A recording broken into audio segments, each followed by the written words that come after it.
Welcome to the Reality Revolution. I'm your host, Brian Scott. As you know, one of my favorite topics is the New Earth. I have explored the New Earth from a variety of different angles and have a book coming soon on the New Earth User's Manual. So I've been through a process of trying to research everything I can find. Anything that I can find on the New Earth. So first of all, put anything that you know about that might be unique to this topic in the comments. But I wanted to explore an essay today by Rosemary Fillmore Rhea. The reason I was drawn to this is that I find that it really connects a lot of the new thought authors that I've explored on the channel that are from long ago and what they would think about the New Earth concept. Rosemary Fillmore Rhea was the granddaughter of Unity co-founders Charles and Myrtle Fillmore. She was still a member of the Unity Church and became an ordained minister, so she serves as sort of a bridge between that old new thought and what is happening now with the New Earth. This particular essay was written prior to the new millennium, so it's still a little bit old. But you get an idea of the evolution of the New Thought message. She was instrumental in bringing unity to the Soviet Union and was also a co-producer on a number of documentary films that are really good, Charles FIllmore, the American Mystic being one of them. And this particular essay just really drew me with the language of the new shift that we're going through. We are going through this new, powerful shift that's been discussed in the Law of One as the shift into fourth density. And so the best thing that we can do is try to understand it. And here is a discussion of it from the New Thought perspective. A new heaven and new earth. Some churches believe that the turn of the century heralds the approach of the apocalypse. Others see it as the true age of Aquarius, the beginning of 2,000 years of peace, wisdom, and universal harmony. Webster defines millennium as the 1,000 years mentioned in Revelation 20, during which holiness is to prevail and Christ is to reign on earth, a period of great happiness or perfect government or freedom from imperfection in human existence. Whatever our individual interpretation of the millennium may be, most would agree that there is something going on.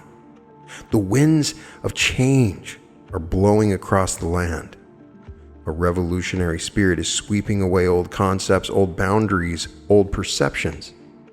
Change is evident everywhere. We see it in religion, in technology, in our social and political structure. Or as Buffalo Springfield said back in the 60s, something's happening here, and what it is isn't exactly clear. Cycles of change. The energy of creation is at work, moving us forward into new dimensions of being. On one hand, we are excited about the future, but on another level, we want to cling to the past. We want to hold on to those things that made us feel safe and secure. However, we can move forward only by releasing, by renouncing those old concepts that keep us bound to our painful history. With the power to control our thoughts and feelings comes the power to release the ones we no longer wish to entertain.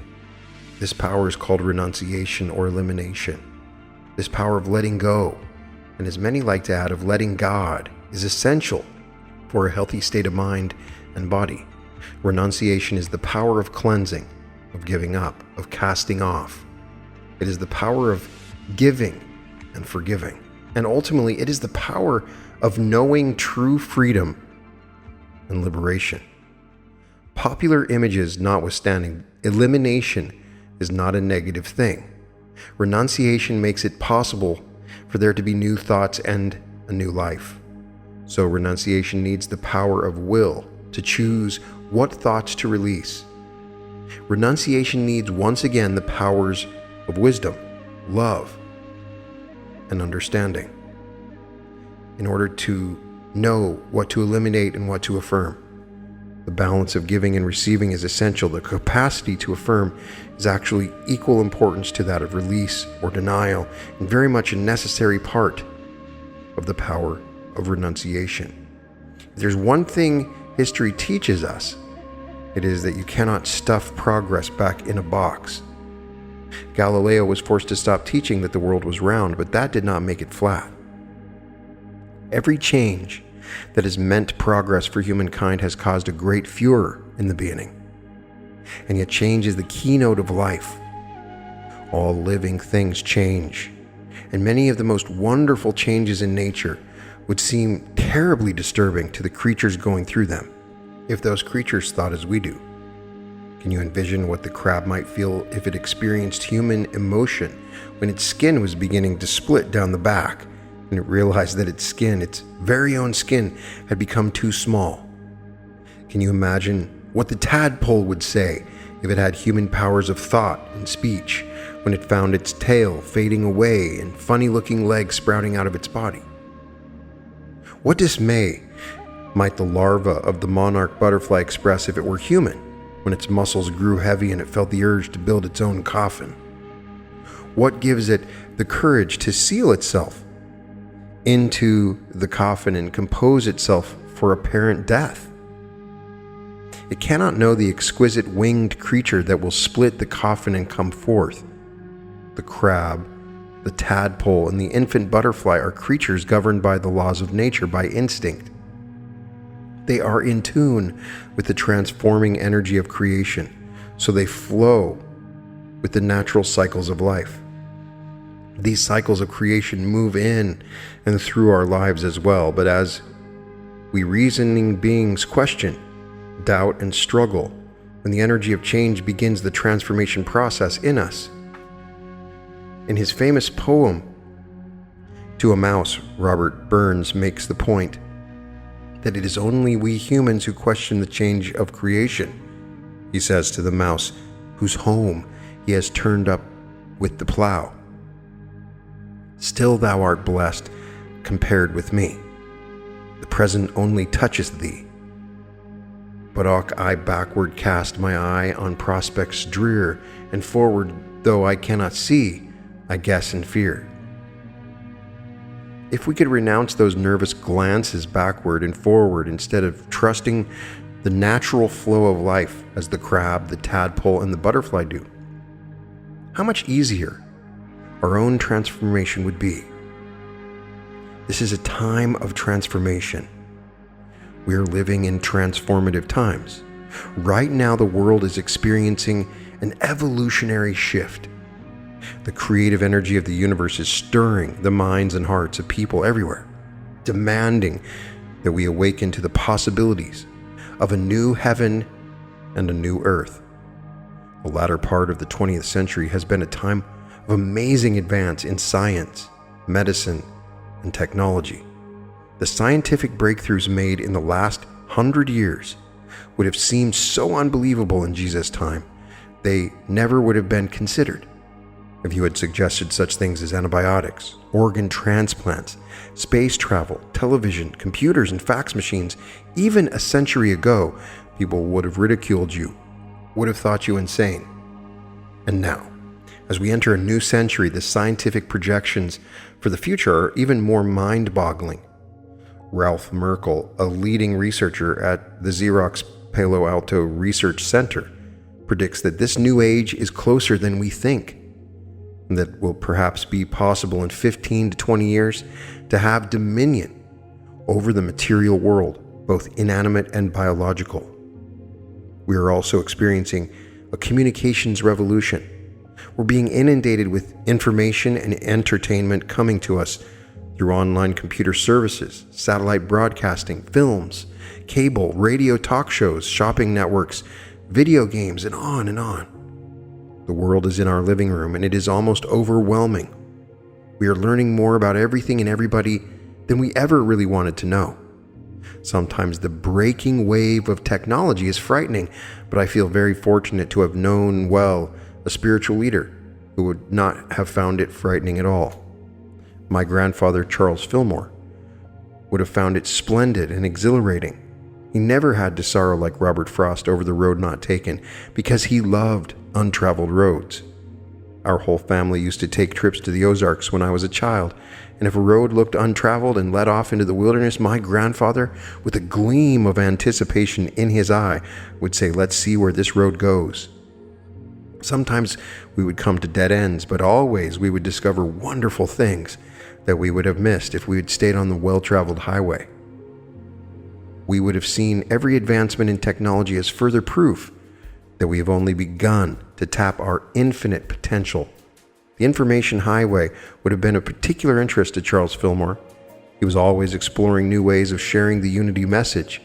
He was one of the first religious leaders to use radio, saying it was opening up a new field of activity in the case of the spoken word. The unknown always beckoned Charles Fillmore. If he were with us in body today, I know he would be enthusiastically surfing the web and filling it with unity's message. He was truly a spiritual frontiersman who was always exploring new ideas and new ways to do things. Our search for answers. Who am I? What is the purpose of life? These are the soul cries that have echoed down through the centuries. Human beings have always been incredibly curious about the meaning of life, and now, as never before, people are searching for meaning and purpose as they deal with living in an intimate and compact world. And as we enter the 21st century, the pace quickens. A sense of urgency increases. With the advent of the information age, we are more cognizant that the challenges of the century are universal ones. It has become clear that we can no longer separate ourselves into exclusive societies. Isolation won't work in a world of instant communication, in a world of economic dependency, in a world where ecology is a universal responsibility. And so in a world that at times seems chaotic and out of control, our search for answers becomes more intense. We know that technology cannot solve the human dilemma. It cannot teach us how to live in harmony with others, our neighbors, and our earth. But it has brought us to the place where we realize that all people must learn to live in harmony with one another on our planet if we are to survive. With the explosion of the first atomic bomb, our world changed forever. It was a defining moment in the history of civilization, the beginning of a new era in human consciousness. For the first time, people realized unequivocally that war was no longer an acceptable alternative for solving problems. Sometimes it seems that we have only exchanged one big war for a multitude of little ones, but the destructive power of nuclear weapons has indeed had a sobering influence on power politics. In the 1960s, a shift in consciousness became very evident. It was the beginning of a different kind of quest, an inward one, the realization that to change our world, we must first change ourselves. Began to filter into human consciousness.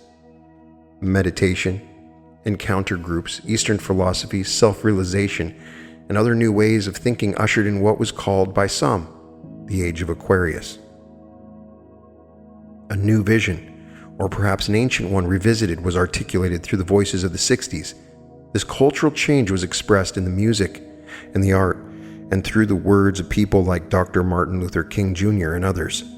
We awaken to the possibilities of a world without war, a world where there is no hunger or racism or violence, a world where every child could look forward to living in unity, in harmony with one another and with the environment. We begin to envision a new heaven and a new earth. In those same 60s, when I was presenting the Daily Word program on television, I was invited to go on a tour arranged for media people to visit places in the news and to meet and interview world leaders. We made a film for the Daily Word programs and also for a half-hour documentary entitled Around the World in Search of Faith, which was shown on television across the country. We photographed the closed border through which mainland refugees were leaking into Hong Kong, a divided and war-torn Jerusalem, strife in Vietnam, memorials where people had been killed at the Berlin Wall, and closed churches in Moscow. But the camera also found thousands bringing gifts of flowers to Gandhi's tomb, hopeful words from world leaders, and the wonderful faces of ordinary people. The film ended with the statement that although there were many walls in the world, there was also hopeful signs of bridges going up. And I recall being castigated by some people at the time for Pollyanna thinking. Looking back now, I see that we were not one bit too optimistic. The walls we photographed have all come down. Berlin is one city. There is a determined peace initiative going forward in the Middle East. Hong Kong is making an orderly transition as a part of China. The churches in Moscow are reopening, and all the satellite countries are whipping along in orbits of their own, not always smooth, but indisputably free ones.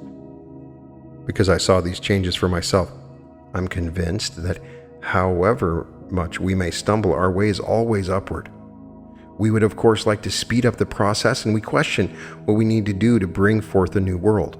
Perhaps it is not so much what we need to do as what we need to stop doing.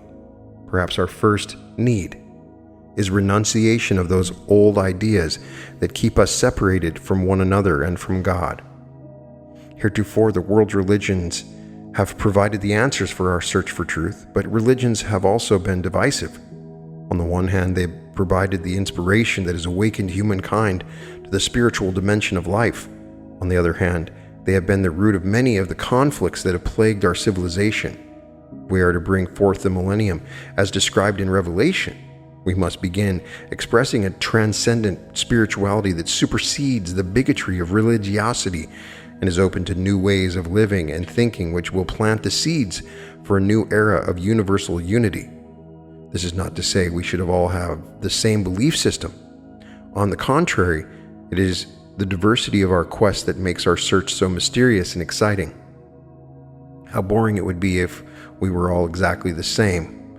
When we understand the search for God is universal, it will perhaps be easier for us to release our religious and cultural biases. The Muslim kneeling on his prayer rug facing Mecca has the same desire to know God as the Christian kneeling in the cathedral. The Hindu chanting her mantra by the Ganges is on the same search as the Jew bowing before the Wailing Wall. The Buddhist spinning the prayer wheel, the Shintoist before his holy shrine, the Native American honoring her ancestors, all are a part of the magnificent tapestry of life. And if we could see through the veils of time, we would perhaps discover that we have walked many paths in forgotten lifetimes. There are dimensions beyond our knowing, and as citizens of a global society, we must learn to embrace our differences and celebrate our individuality. The spirituality of the 21st century must be inclusive rather than exclusive. Renouncing our grievances. Living in revolutionary times is not easy. The Chinese have blessing that also serves as a curse. May you live in interesting times. Revolutions demand that we renounce those ideas and conceptions which keep us from moving forward. One of the most difficult things for us to do as members of the human species is to let go of old beliefs and perceptions. History has shown that we are often willing to live unhappy, limited lives, or even to die, rather than to change our beliefs, to see new things in a new way, to release the old in favor of the new. In the parts of the world where peace initiatives keep breaking down over and over again, it is the rehashing of past grievances, whether religious or ethnic, that continuously stirs the fire of revenge. Once revenge is accomplished, the opposing group wants the same thing, and the strife goes on. The only possible solution is to renounce vengeance. It is only through forgiveness that we can find peace and freedom. It is only through the releasing of past injustices, past prejudices, past hurts that we can ever move forward. Gandhi said that if everyone practiced the eye for an eye morality, soon the whole world would be blind. Perhaps it is natural to want to do to others what they have done to us, but it is not good enough. It is not the way of spiritual advancement. It is certainly not the way of Jesus. It was his way to love the enemy, turn the cheek, go the second mile. He could renounce natural feelings in favor of spiritual ones. 2,000 years ago, he told us how to break the chain of recurrent strife and showed us the perfect example in the way he dealt with his own life. He held out the promise of a perfect world. Almost a century ago, another spiritual leader was envisioning a new heaven and a new earth. Charles FIllmore wrote in the Renunciation chapter of the 12 Powers of Man, "The earth is slowly regaining its equilibrium and will in due season be restored to its pristine golden age. But what is standing in the way of this miracle coming to pass? Only we are. Charles Fillmore wrote, "Man is the dominant thinking and character-giving force of the earth, and he has made it a place of desolation when it should be a paradise." He goes on to give us a 3-step plan for our spiritual progress by comparing the Pharisees, John the Baptist, and Jesus. He wrote that the personalities of Scripture represent mental attitudes in the individual. Jesus is the fully enlightened spiritual consciousness. John the Baptist represents the intellect in its transition from the natural to the spiritual plane, willing to give up the old and advocating a general denial through water baptism, which stands for mental cleansing. The Pharisees have not entered this transition but cling stubbornly to the old customs and traditions, refusing to admit that any change might be needed. If you are clinging to any idea that in any way prevents your eyes from seeing the millennium here and now, warns Charles Fillmore, you are a Pharisee. You are a crying Beelzebub whenever you say crank of the one who has caught sight of the spiritual mountaintops now glistening in the sun of the new age. The lesson of the Pharisees is renunciation, not just of old ideas or old wrongs, but of any attempt to sort out experience intellectually. We must deny before we can affirm, just as we must raise an old building before we can erect a new one in its place. What man forms that is evil, wrote Charles Fillmore. He must unform before he can take the coveted step up the mountain of the ideal. Here enters the factor that dissolves the structures that are no longer useful. This factor in metaphysics is known as denial. It is simply the absence of the impulse that constructs and sustains. We do not have to struggle against what is wrong. We only have to take it from the support of our thoughts and words. All our positive and determined efforts to make our lives and the world better cannot succeed until we make the preliminary move of renunciation, of formally and voluntary giving up whatever old ideas we are holding and presenting ourselves as a tabula rasa, a clean page, giving carte blanche for spiritual truth to be written in. This is the meaning of Jesus saying that we must become as a little child to enter the kingdom of heaven. The mind of the child is just such a clean page. If you are crying out for God, but you feel you cannot reach him and cannot make the difference in your world, you're John the Baptist crying in the wilderness. He stands for the perception of truth that prepares the way for spirit, but he departs from the line of harmony in practicing condemnation of the senses, of his own errors and those of others. His lesson to us is that we must not condemn, but forgive and accept. Forgiveness, a sure remedy. Charles Fillmore wrote in a pamphlet called A Sure Remedy that if we would take a half hour every night and mentally forgive everyone who has hurt us or caused us pain, it could cure every ill flesh is heir to. He suggested that we see people as they really are in spirit, evolving souls just as we are, and as we forgive, we are forgiven. Self-condemnation is just restricting, if not even more so, than condemnation of others. Everyone makes mistakes. We do things we wish we wouldn't have done. We mess up. But the past is the past. And in truth, there are no mistakes, just lessons to learn. Each day, each new moment is the opportunity to choose again the greatest gift we can give ourselves, and our world is the gift of forgiveness. We spoke earlier of the need for nations to forgive. It is just as important in each individual life. We don't go forward to be the person we want to be as long as we hold on to the person we once were. Guilt binds and confines. Forgiveness frees us to experience a creative future, the new heaven and new earth. We may think that what we do individually does not matter in the great scheme of things.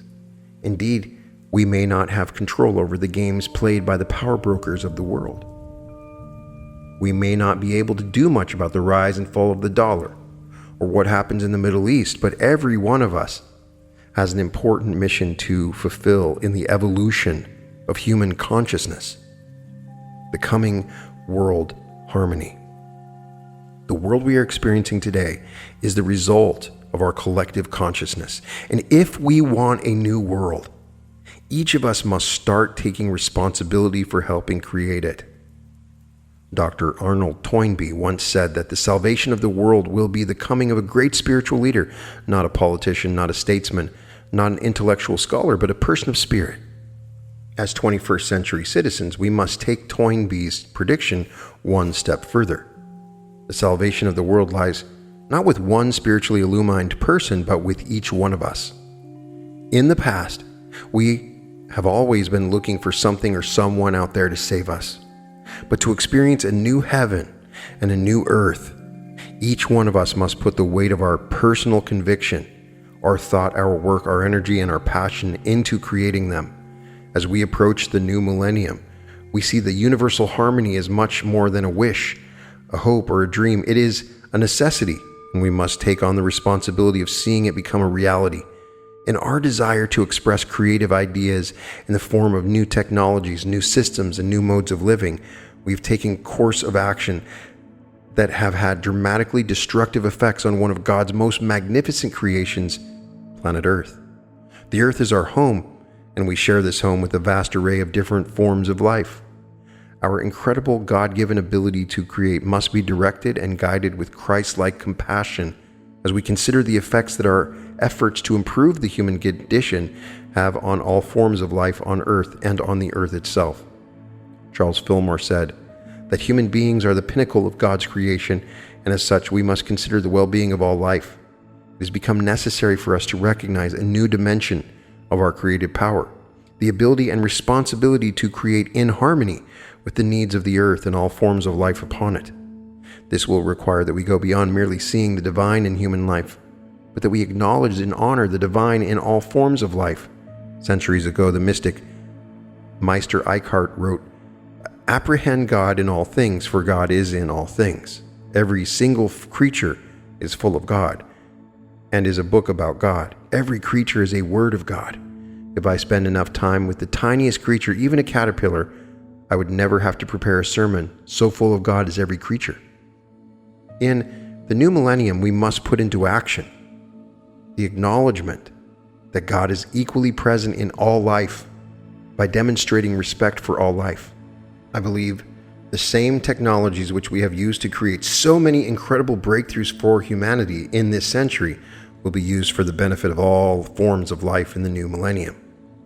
While we have often hurt the earth in the new progress and technological advancement in the new millennium, we as a race will renounce this belief in the dominion of human needs in favor of a much more compassionate viewpoint. We will recognize and embrace the divinity in all life, and we will use our advanced creative abilities to nurture and support all of creation, rather than to destroy some parts of it in favor of others. A new heaven and a new earth. Barbara Marx Hubbard says that the 21st century could be the beginning of the millennium in which universal spirituality is born, the time when the awareness of every one of us is created by the same source, is inheritor of the same power, and is needed for the evolution of the whole body. This is a magnificent vision, and it is enough for us to dedicate ourselves to helping bring it forth. We will see the pendulum swing, and a new heaven and a new earth will come into being. However, great visions can seem almost overwhelming when we are trying to make a living, keep our family together, and do all of the things that need to be done in our complex society. We can think globally, but we will live locally, and the new world must first be born in us. This is where we come to the lesson of Jesus. We are spiritual beings, and nothing is impossible to us when we practice the presence of God. It is important to take time each day to experience moments of peace, of silence. This is something I learned from my grandfather. Wherever he was, when he had a time when he was not involved in some activity, he would meditate. He called it going into the silence. It was so natural for him that you never thought it strange or unusual. In fact, as a kid, I thought everyone's grandfather practiced the silence, until my friends assured me that theirs did not. The silence was my grandfather's answer to health problems, to writings that condemned his teachings, to a payroll that was not enough money to meet, to joy he needed to share and give thanks for, and the silence never failed him. I've always remembered this and sought the silence in my own life. In today's noisy and insistent world, it's hard to find room for silence, but it is absolutely necessary if we are to keep our focus and find our way. Going into the silence is a skill we learn by consciously practicing the presence of God, by inserting quiet moments wherever we can fit them into our busy schedule.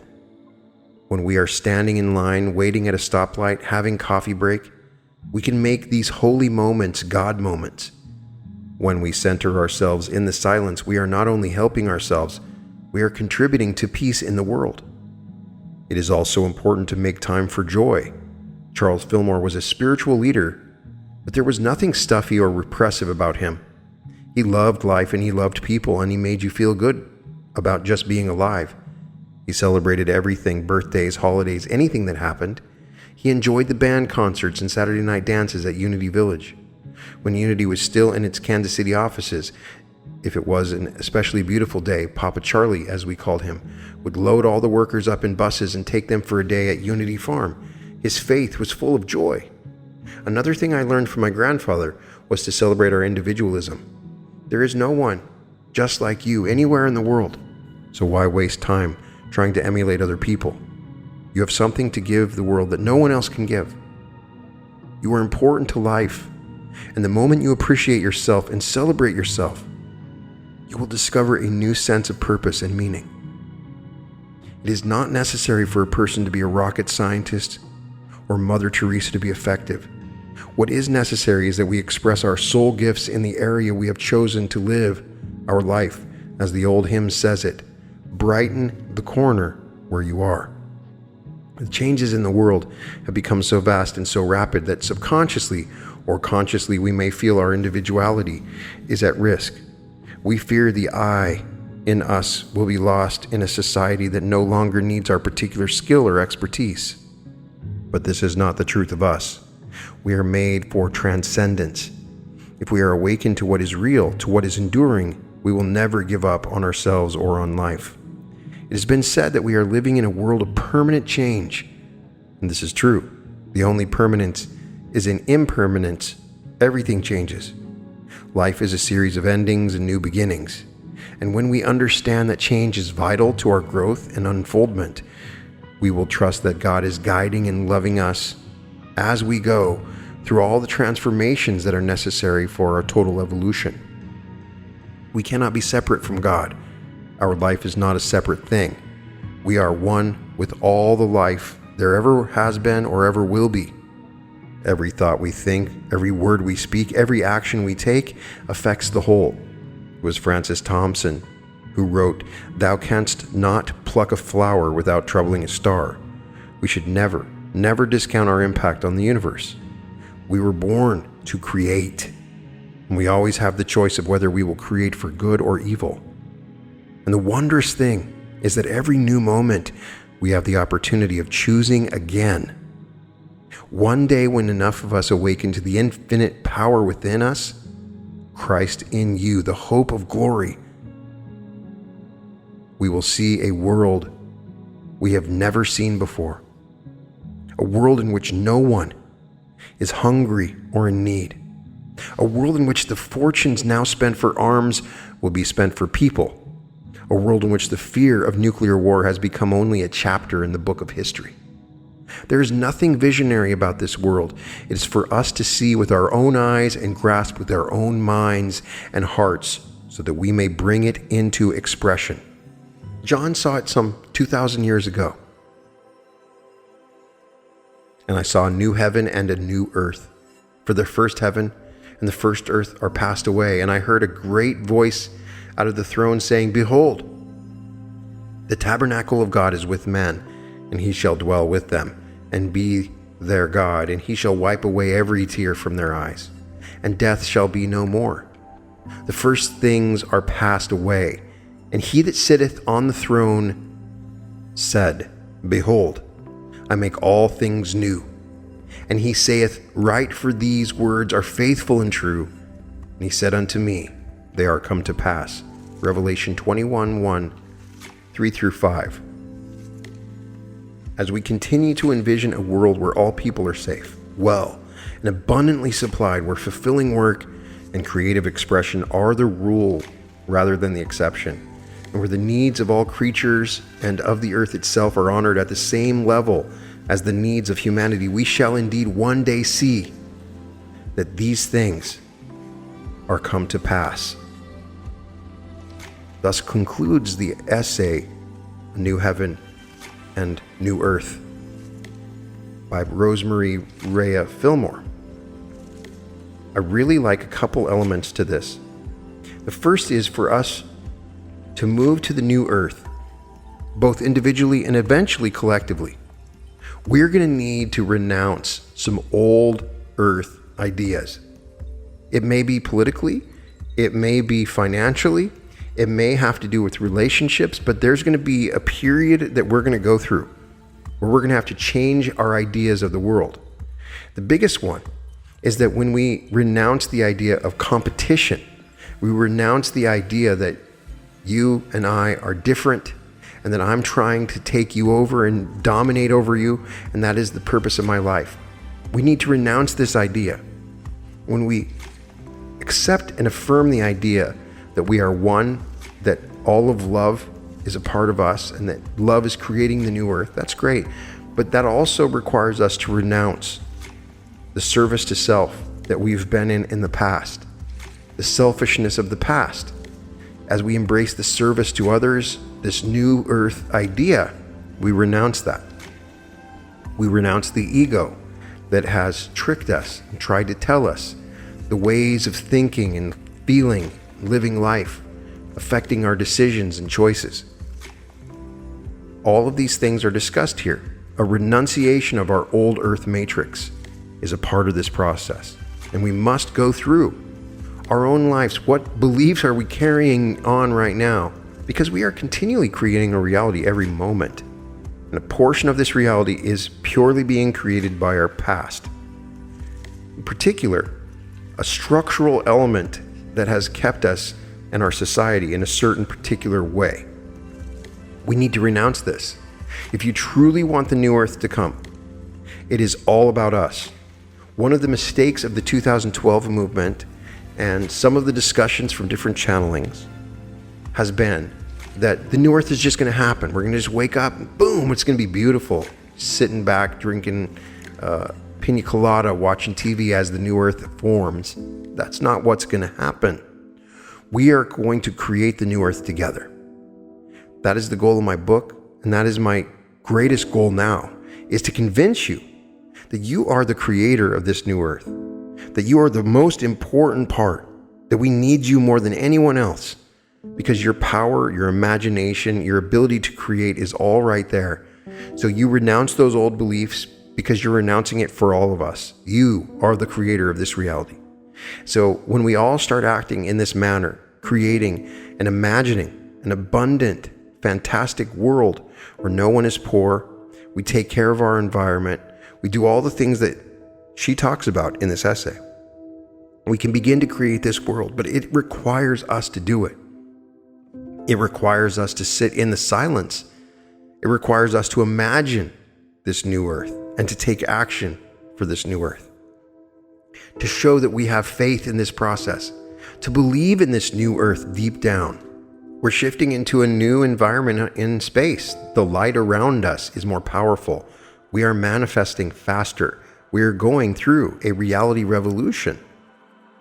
We're moving into fourth density.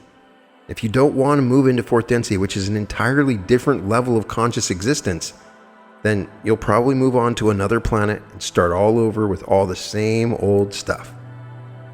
But if you really want to move to this next level, you can do it. Take an active role in this new earth and become the active agent in its creation. You are the creator of this new earth. It is critical that you are the one that creates it.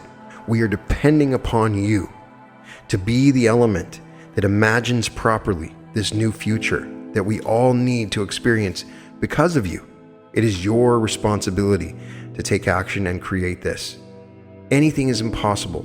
There's infinite possibilities available to us, and we must come to grips with this amazing, wonderful idea.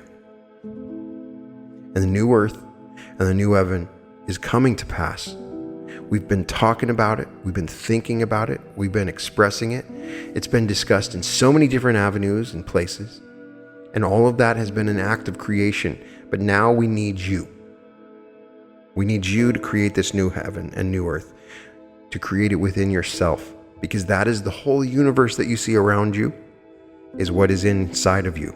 So we've talked about the new earth, and it is there for you. And for you to move to the next step, you need to open your heart and start to imagine an earth that is the earth that you want to live in. And imagine the people that are in it are people that don't care about just themselves. They truly, genuinely love each other. And there is the power of love taking over everyone, because you're an agent of unconditional love. And you are the key. You can find all episodes of The Reality Revolution at therealityrevolution.com. And welcome to The Reality Revolution.